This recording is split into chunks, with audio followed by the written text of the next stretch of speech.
कई बार जब हम किसी को खो देते हैं तो छोटी छोटी बातें हमें उनका एहसास कराती है।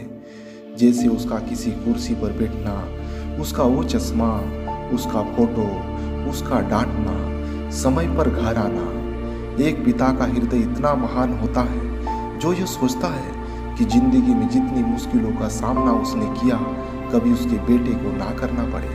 इसके लिए वो अपनी सारी सुख और शांति को बेटे के लिए कुर्बान कर देता है। कई साल पहले एक गांव में एक छोटी सी और टूटी सी झोपड़ी थी। उस झोपड़ी में एक बहुत ही गरीब और लाचार पिता रहता था और उसकी सांसों में बस एक ही नाम था, उसका बेटा। पिता दिन भर दूसरों के खेतों में काम करता था, हाथों में छाले पड़ गए थे, पीठ झुक गई थी, लेकिन उसकी आंखों में एक सपना था कि मेरा बेटा वो जिंदगी जिएगा जो मैं नहीं जी सका। रात को जब बेटा सो जाता, पिता चुपचाप उसकी किताबें देखता, कभी किसी पन्ने पर हाथ फेरता, कभी आंखों से आंसू पोंछता।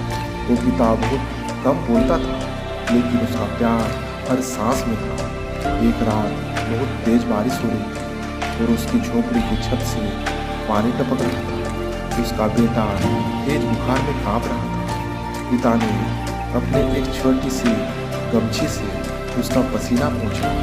पिता मन में गुदगुदाया, बेटा थोड़ा सह ले, सुबह बेटी जी आ जाएगा।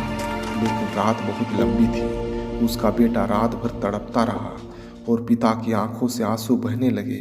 पिता बार बार बेटे का नाम पुकारता रहा, लेकिन सुबह होते होते बेटे की सांसें थम चुकी थी। उस पल पिता चीखा चिल्लाया नहीं, वो भी एक मुर्दे की तरह जमीन पर गिर गया। लेकिन पिता कुछ देर तक बेटे का चेहरा देखता रहा, जिससे कह रहा हो, उठ जा बेटे, मुझे थकान लग रही है। लेकिन बेटा नहीं उठा। गांव के सभी लोग जमा हो गए। किसी ने पिता के कंधे पर हाथ रखा, किसी ने कहा ये सब भगवान की मर्जी है।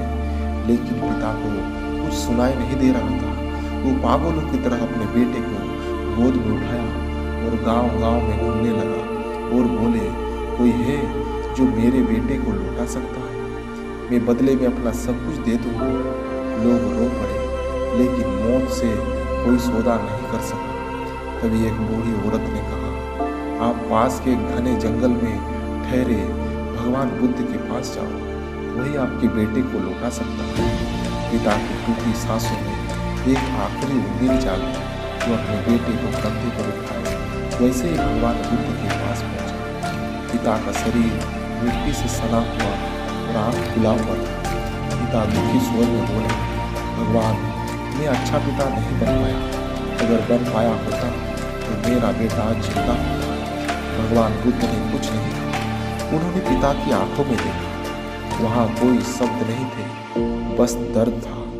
कुछ देर की खामोशी के बाद भगवान बुद्ध बोले, मैं तुम्हारे बेटे को लौटा सकता हूँ, लेकिन उसके लिए एक काम करना होगा।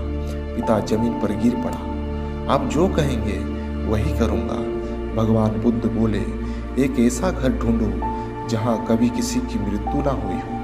पिता दौड़ पड़ा और पहले घर गया।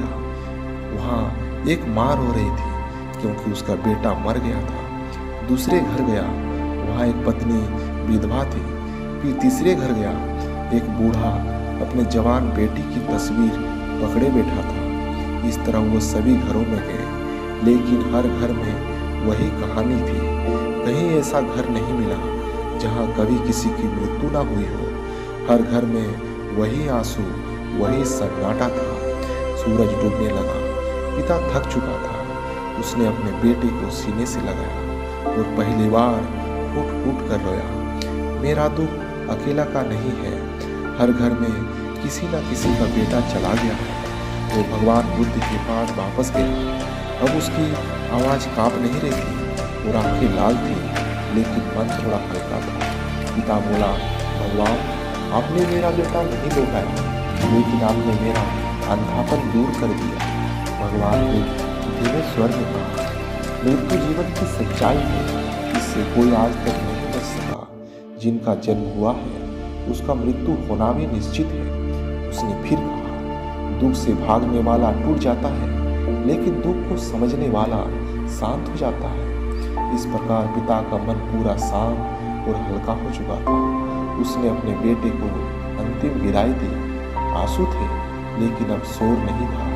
कहते हैं ना, जब एक पिता रोता है तो सिर्फ आंखें नहीं, पूरी जिंदगी रोती है। लेकिन जो शांत रहना सीख लेता है वही सच में मजबूत बनता है और जिंदगी जी लेता है।